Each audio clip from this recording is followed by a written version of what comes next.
being translated into the idea which occurs to us. Quote, I have seen a horse. I have seen a tree, a man.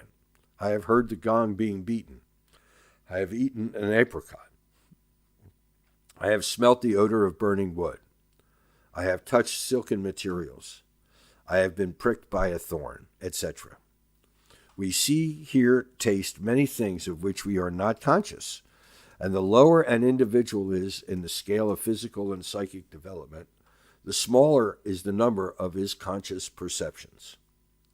It is not a rare occurrence to have seen a landscape day after day for a long time, and then suddenly to pick out in this familiar landscape some object which one had never seen, the sharp point of a chorten showing above a hill, which is a monument, or the mouth of a cave in a rocky cliff.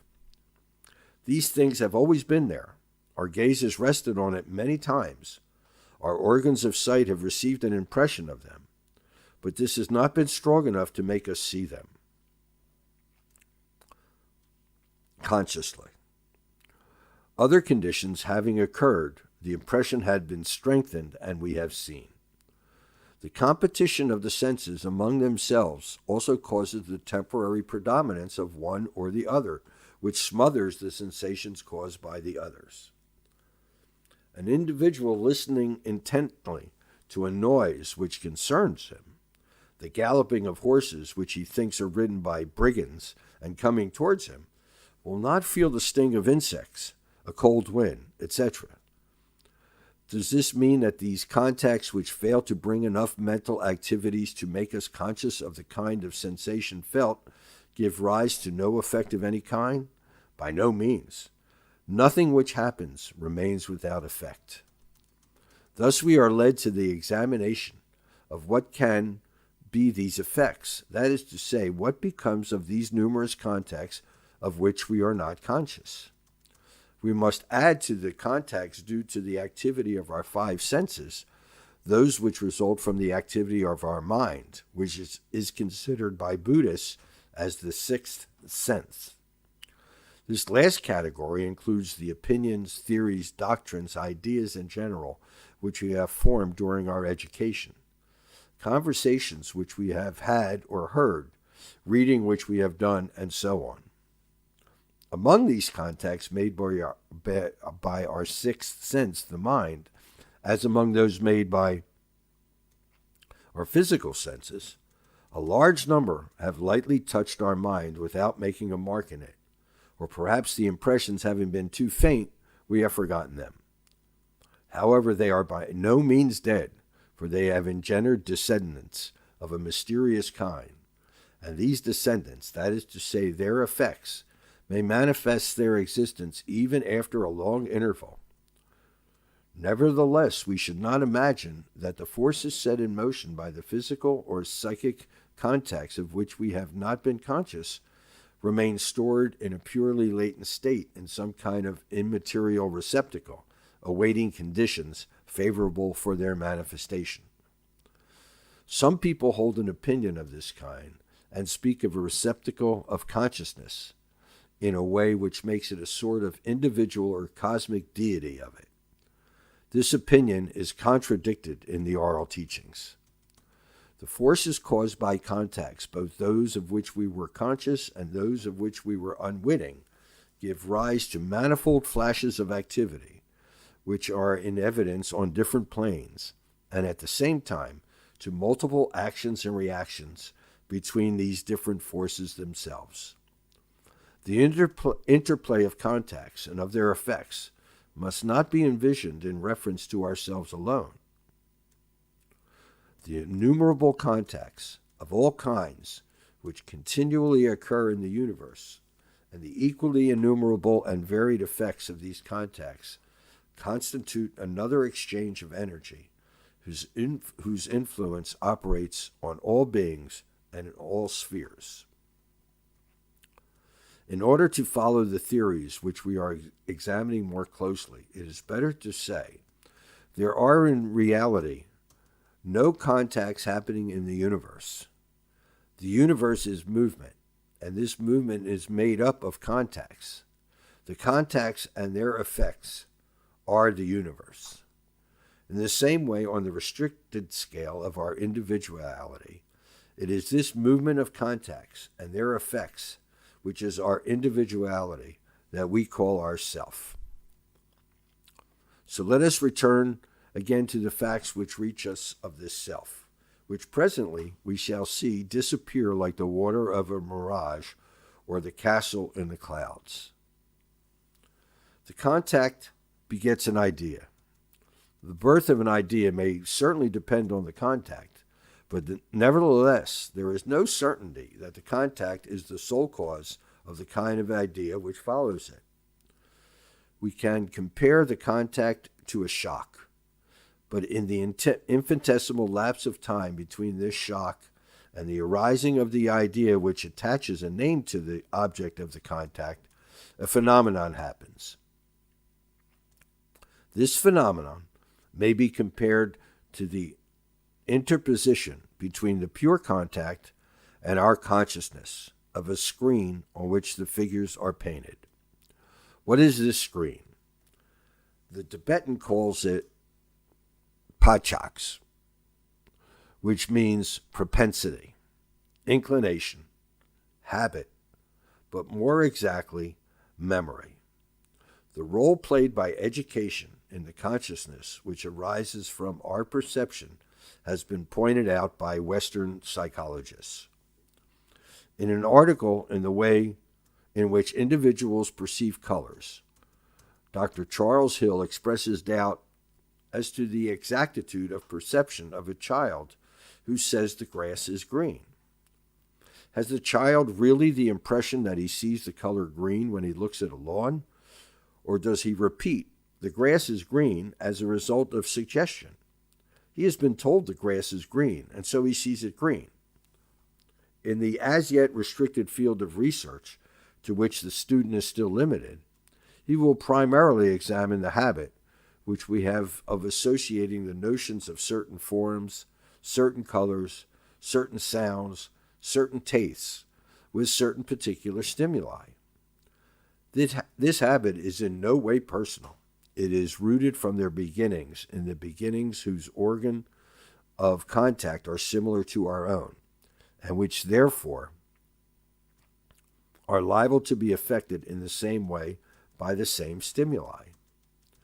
It is impossible for us to know the reactions of beings constituted in a different way. It is, however, reasonable to think that in the same world, as we have just said, different worlds are perceived by different beings according to the nature of their respective organs of perceptions. The mechanism of the phenomenon may be summarized as follows. We know that when a contact takes place, it consists of a series of intermittent contacts among which some produce a shock which gives rise to a sensation. This sensation has already been felt by the individual and by those of his species, and the response made to it in analogous circumstances arises like a screen on which the habitual response to that kind of sensation is pictured in images, a horse, an apricot, a gong, a thorn, or some other thing. Does that mean that in absolute truth our senses have made contact with a real horse, a real apricot? There is no proof of this, for the only existing proof depends on the evidence of the senses, evidence which only repeats the inexactitudes formerly registered. We cannot presume anything more than the existence of a stimulus which has caused the sensation that we have felt, a sensation which we interpreted in our own way, adding to it images of our own invention. Should we then believe that we have been taken in by a pure mirage? Not entirely. Probably the stimulus corresponds to something, but this something, which is to say the object of some kind, which was one of our senses has made contact, remains unknown to us. Without any corresponding material object existing, we see in dreams images of horses, apricots, etc., resulting from the memories we have of these objects. In the following chapters, we shall examine different theories current on this subject. The Tibetans did not fail to note that when from a distance we see a hunter fire a shot, we see the flash before we hear the noise of the shot. This observation, however, does not seem to have impelled them to have followed up on their investigations on this subject and to work out any more or less coherent theories about the respective velocities of light and sound. Nevertheless, the idea that the pictures of the world which we behold really represents the conditions of things happening at that moment when it appears to us is plainly held to be doubtful in the secret teachings. These teachings tend to believe that the images we see are images of that which has been and which is no longer. In other words, that we see the images of dead things. It may be interesting to compare on this point the data of our modern science with the conjectures found in the secret teachings. Under the heading, if we were on a star, what world would we see of that which exists on the earth? Alexandra, a distinguished member of the French Astronomical Society, wrote, quote, on account of the enormous distances which separate us from the stars, and the length of time which the light of a star takes to reach us, the image of the star which we see is the image of the star which started out several thousand years ago from the point where the star was situated at the moment, and which is only now imposed on our retina. Thus we may conclude that in most cases it is a phantom of the star which we see. It is even possible that we are looking at a star which does not exist any longer, in which case we may think that to study astronomy is to study the history of a past which has disappeared. If we found ourselves on a star, and from there we could see the life on our planet, we should not see modern civilization. We should, for example, see the events occurring in Egypt at the time of the pharaohs. To prove that the image of an object which we perceive is not exactly identical with that shown at the moment in which a contact, visual or other, occurred, the teachings point to the theories which deny any character of stability and solidity to material bodies. These theories have been briefly explained in the preceding pages. Although the interval of time which they consider elapses between the moment when we perceive the image of an object and that at which the image of it left may be infinitely short, the principle is the same as that which relates to the thousands of years taken by the image of the star to reach us. In both cases, the conclusion is, quote, those things we see are images of the past. The student is also told to think over the following problem. Ought we to consider events as a series of pictures passing through a motionless spectator, or ought we rather to believe that a traveler is marching along a picture gallery, contemplating one after the other, the scenes represented by them? The same problem is set to the Chinese of the sect of meditation, and they seem to have found an answer to it in the following declaration, which is famous in their sect. I am on a bridge, and oh marvel, it is not the river which flows, it is the bridge which moves over the torrent. The bridge which moves over a motionless torrent may be understood as the traveler walking past a succession of images which are the events, but preferably it is the mind in continual motion which imagines the river, the torrent of events, flowing under the bridge, and which imagines the bridge itself. Do these events already exist? Are they planted along the traveler's road like the motionless milestones which mark our highways?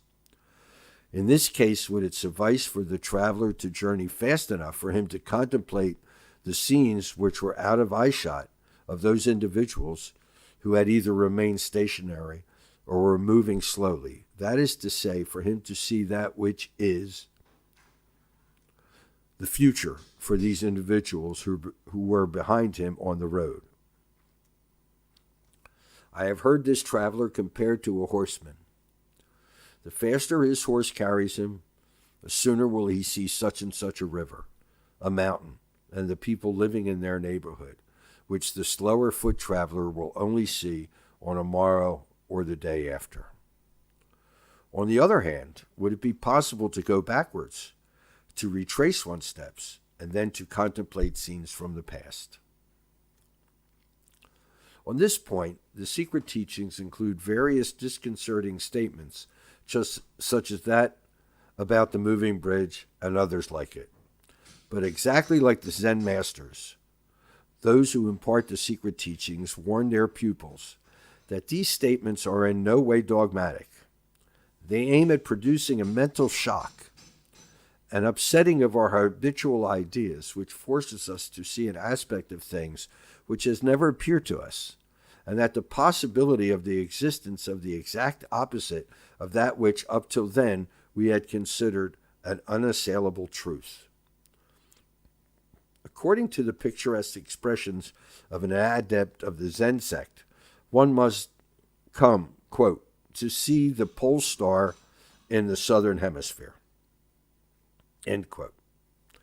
As to the possibility of having a vision of things to come, the point of view of the secret teachings is examined later.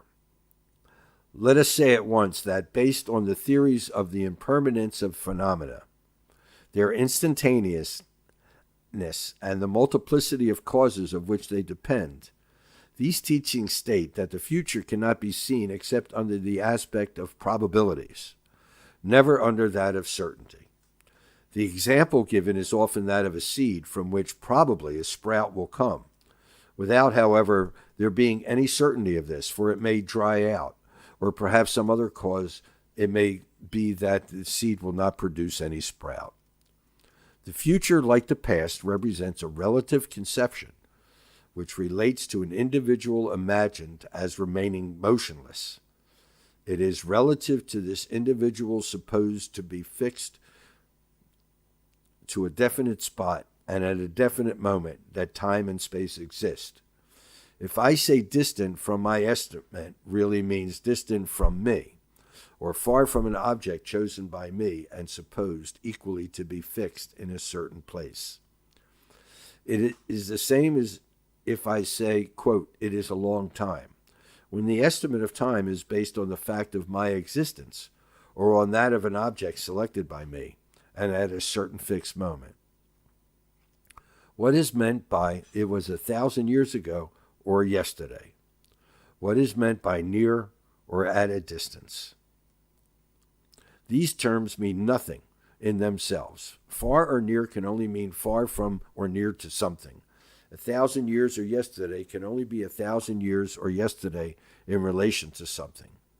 Is there any reason for lingering to discuss problems of this kind? The masters who inculcate the secret teachings do not think so. These discussions, like other similar ones, may be useful as mental gymnastics, useful to make the mind supple, but they have no utility because the objects providing the subject on which our mental cleverness is exercised have no real existence. What has to be understood is that theories and doctrines of all kinds are the fabrication of our mind.